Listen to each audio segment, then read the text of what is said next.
వృషభం వారికి గనక చూసుకున్నట్లయితే ప్రధానంగా ఇక్కడ 5 గ్రహాలు మార్పు.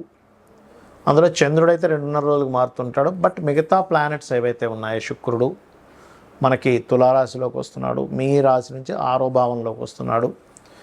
బుధుడు 5వ భావంలోకి వస్తున్నాడు 7వ తేదీ నుంచి. శుక్రుడు 3వ తేదీకి మారితే బుధుడు సింహరాశిలో ఉండే బుధుడు మీకు 7వ తేదీకి మారుతున్నాడు. మరలా 26వ తేదీకి తుల్లోకి వచ్చేస్తున్నాడు ఆయన కూడా. మరి రవి 17వ తేదీకి సింహంలో ఉండే 4లో ఉండే రవి 5లోకి, కేతువు పంచమంలోనే చతుర్థంలోనే ఉంటున్నాడు. 3వ స్థానంలో గురువు ఉంటూ 19వ తేదీ కుజుడు మారుతున్నాడు. ఇప్పుడు ప్రస్తుతం అయితే కుజుడు మీకు 2వ స్థానంలో ఉన్నాడు. అదేవిధంగా ఏకాదశంలో వక్రించిన శని, దశమంలో రాహు. మరి గ్రహ మార్పు వల్ల మీకు కలిగే ఫలితాలు ఏమిటి, ఏ దేవత ఆరాధన చేసుకోవాలి, డేట్స్ వైజ్గా చంద్రుడు మార్పు వల్ల కలిగే ఫలితాలు ఏమిటి అనేటువంటి అంశాలు చెప్తుంది నేనైనప్పటికీ చెప్పిస్తుంది సాక్షాత్ లలిత అమ్మవారిగా భావిస్తూ ఆ లలితాంబిక అమ్మవారి యొక్క అనుగ్రహం మీకు పరిపూర్ణంగా కలగాలని మనస్ఫూర్తిగా కోరుకుంటూ, ఇక్కడ మొట్టమొదటిగా కుజుడు యొక్క ఇది 2వ స్థానంలో ఉంది కాబట్టి మీకు ప్రస్తుతం 19వ తేదీ వరకు కొంచెం అనవసరమైన ఖర్చుల వల్ల కుటుంబ సభ్యులతో ఘర్షణ వాతావరణం ఉంటూ ఉంటుంది. అది తగ్గడానికి మీరు ఎక్కువగా కుజగ్రహం దగ్గర దీపారాధన చేయండి, బాగుంటుంది. ఇక ఎప్పుడైతే ఈ కుజుడు 3లోకి వెళ్తున్నాడో, గురువుని వెళ్ళి మీట్ అవుతున్నాడో, ధైర్యంగా సాహసంగా కొంతమందితో వెళ్ళి మాట్లాడటం ద్వారా కొంత లబ్ధి కలుగుతుంది. మీకు కొన్ని అగ్రిమెంట్స్ కూడా అవుతాయి. 3లో గురువు సింగిల్గా కూడా ఎగ్జాల్టెడ్ పొజిషన్లో ఉన్నాడు కాబట్టి. కాకపోతే 4లో కేతు ఉన్నందుకు కొన్ని ఆటంకాలు ఉన్నప్పటికీ రవి ఉన్నాడు ప్రస్తుతం కేతువుతో పాటు. రవి చతుర్థ భావంలో ఉన్నందుకు కొంతమందికి చూడండి గవర్నమెంట్ రిలేటెడ్గా కొన్ని సదుపాయాలు అందుతూ ఉంటాయి. ఏమంటే గవర్నమెంట్ రిలేటెడ్ సంబంధించిన వాటిలో మనకి ఈ ప్లాట్ వచ్చింది, ఈ అలాట్ చేసింది, ఇప్పుడు ఏదో కొత్తగా ఇల్లులు ఇస్తున్నారు, 1,00,000 ఇల్లులు అనేది, అలాంటిది ఏదైనా రావడం కూడా చూపిస్తుంది. అయితే ఎప్పటి లోపల 17వ తేదీ లోపల మాత్రమే రవి 4వ భావంలో ఉన్నంతసేపే. మరి 5వ భావంలో ఎప్పుడైతే రవి వెళ్ళిపోయి బుధుడితో కలుస్తాడో 17వ తేదీ నుంచి 26వ తేదీ మధ్యలో ఇక్కడ కొంచెం సంతానానికి చేసే ప్రయత్నము, అదేవిధంగా మంచి నిర్ణయాలు తీసుకుని ఇవన్నీ జరుగుతాయి. 6లోకి శుక్రుడు వస్తున్నందుకు 3వ తేదీ నుంచి మీకేంటంటే కొంచెం అప్పులు లభిస్తాయి. 7వ తేదీ నుంచి 25వ తేదీ 26వ తేదీ నుంచి బుధుడు కూడా కలుస్తాడు. అప్పుడు ఇంకా బాగా అప్పులు మీకు రావడానికి ఆస్కారం ఉంటుంది. అయితే ఇక్కడ ఏంటంటే ఈ 1, 30, 31 తేదీలు 29, 1, 29, 30 తేదీలు కనుక పర్టికులర్గా చూసుకుంటే కొంచెం ఎమోషన్స్ ఖర్చులు పెడుతూ ఉంటారు, చూసుకోండి. 2, 3, 4 తేదీలు వివాహానికి బాగుంది, వివాహ ప్రయత్నాలు చేయడానికి బాగుంది. 5, 6 తేదీలు కొంచెం అంటే ఫైనాన్షియల్గా కొంత ఎమోషన్గా ఉన్నప్పుడు ఫైనాన్షియల్ గ్రోత్ కూడా ఉంటుంది. 7, 8, 9 తేదీలు కొన్ని అగ్రిమెంట్స్కి చాలా బాగుంది, ఇల్లులు మారడానికి బాగుంది. 10, 11 తేదీలు మాత్రం ఎట్టి పరిస్థితుల్లో మీరు ప్రాపర్టీస్ తీసుకోకండి.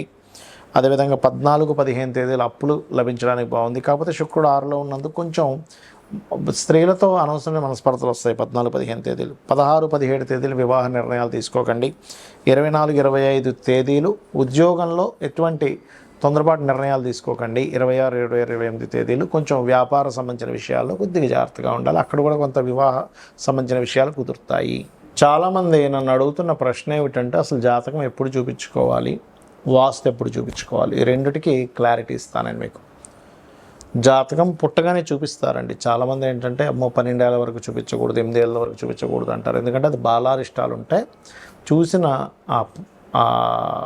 ఆస్ట్రాలజర్ ఎవరైతే ఉంటారో దైవజ్ఞుడు అతనికి ఆ దోషం అంటుకుంటుందనే భయంతో చూడరు.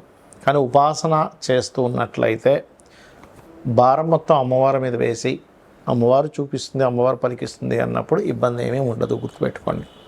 ఉపాసన చేయాలి, అనుష్ఠానం చేయాలి. రోజు కనీసం 2-3 గంటల సేపు జపంలో కూర్చోవాలి. గాయత్రి కానీ మీ ఇష్టదేవత కానీ చేసుకుంటే ఇబ్బంది ఉండదు. ఇక రెండవ విషయం ఏంటంటే అసలు చిన్నప్పుడు చూస్తేనేగా ఏ దోషం ఉంది ఏంటని చేసేది, రైట్. ఇక జనరల్గా చిన్నప్పుడు పక్క పెట్టేస్తే అసలు ఎప్పుడెప్పుడు చూసుకోవాలి జాతకాన్ని. మీకు మహాదశ మారుతూ ఉంటుంది, గుర్తుపెట్టుకోండి. అంటే మనకి పుట్టినప్పటి నుంచి ఉదాహరణకు అశ్విని నక్షత్రంలో పుట్టాం, కేతు మహద్దశ 7 ఏళ్ళు ఉంది. 7 ఏళ్ళ తర్వాత శుక్ర మహద్దశకు 20 ఏళ్ళు ఉంటుంది. అలా మహాదశ మారేటప్పుడు ఖచ్చితంగా చూపించుకోవాలి. ఎందుకంటే ఒక దశ మారేటప్పుడు లేదా అంతర్దశలు మారేటప్పుడు కూడా చూపించుకోవడం మంచిది. మనకి ఆలోచన విధానము, మనం చేసే యాక్టివిటీస్లో ఖచ్చితంగా మార్పులు ఉంటాయి అక్కడ. అంటే అప్పటి వరకు బాగానే ఉన్న వ్యక్తి అప్పుడే నేను విదేశాలకు వెళ్ళాలనుకుంటాడు, లేకపోతే అప్పటివరకు అసలు నాకు వివాహమే వద్దన్న వ్యక్తి వివాహం చేసుకుందాం అనిపిస్తుంది, లేదా వివాహం వద్దనిపిస్తూ ఉంటుంది, లేదా సడన్గా ఆల్ ఆఫ్ సడన్గా ఒక వ్యాపారం చేద్దాం అనిపిస్తూ ఉంటుంది, ఓ షేర్ మార్కెట్ చేద్దాం అనిపిస్తూ ఉంటుంది. ఎందుకంటే గ్రహం జీవుణ్ణి ప్రేరేపిస్తుంది. గ్రహం యొక్క ప్రేరేపణ వలన ఆ జీవుడికి, అది స్త్రీ కావచ్చు పురుషుడు కావచ్చు, వారికి ఆలోచన వస్తుంది. ఆ ఆలోచన మీకు పాజిటివ్ వైపు వెళ్ళే ఆలోచన, నెగిటివ్ వైపు వెళ్ళే ఆలోచన.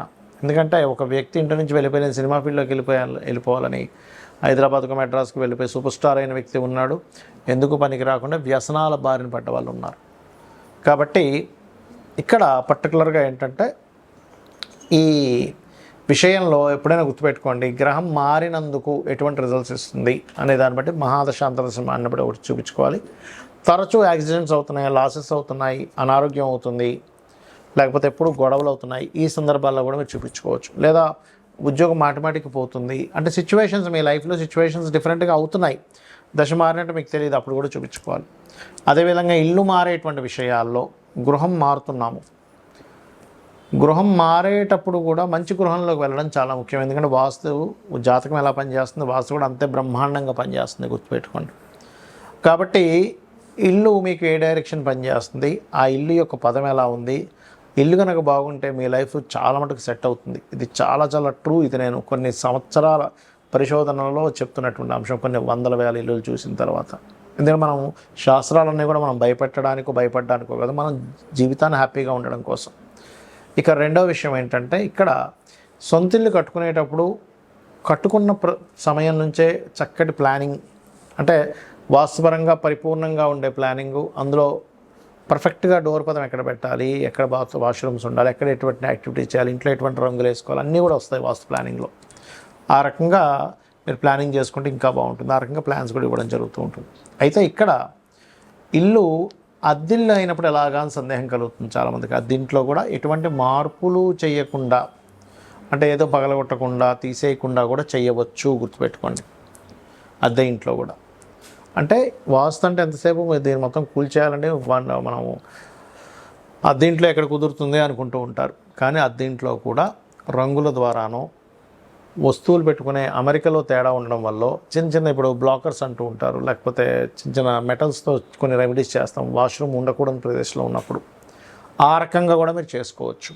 అయితే ఇవన్నీ నాకు తెలియవండి, నాకు జాతకం లేదు. సరే, వాస్తు అంటే మనం వాస్తు చూస్తాం, జాతకం లేదు, అప్పుడు ఏం చేయాలి? నిత్యము దీపారాధన అలవాటు చేసుకోండి, ఉదయం సాయంత్రం. నిత్యము మీ ఇంటి దగ్గర లేదని ఆలయం ఉన్నట్లయితే వెళ్ళండి. మీకు జాతకంలో ఎటువంటి మహాదశ నడుస్తున్నా, ఎటువంటి అంతర్దశ నడుస్తున్నా ఖచ్చితంగా బాగుంటుంది. హ్యాపీగా అయితే ఉంటారు. కోట్లు సంపాదించకపోయినా ప్రశాంతంగా ఉంటారు, ఆనందంగా ఉంటారు. ఎందుకంటే ఎన్ని కోట్లు సంపాదించినా కూడా ఆనందం లేకపోతే వేస్ట్. కాంతారా మూవీ చూశారుగా, కాంతారా మూవీలో ఏంటి, ఆనందం కోసం రాజు బయలుదేరతాడు. ఒక రాయిని చూసినప్పుడు ఆనందం కలుగుతుంది. అలా ఏంటంటే మీకు నిత్యము లలిత చదువుకోవడం, వినడం. జాతకం తెలియదండి, నాకేం చేయాలో అర్థం కావట్లేదు, అమ్మవారే మనకు దారిని చూపిస్తుంది. నువ్వు వెళ్ళేది తప్పు, ఈ రూట్లో వెళ్ళకు, ఇబ్బంది వస్తుంది, షేర్ మార్కెట్లోకి వెళ్ళకు, లేకపోతే షేర్ మార్కెట్లోకి వెళ్ళు, బాగుంటుంది. బాగుండేది ఉంటుంది, పాడైపోయి ఉంటాయి వాళ్ళ జాతకాలను బట్టి.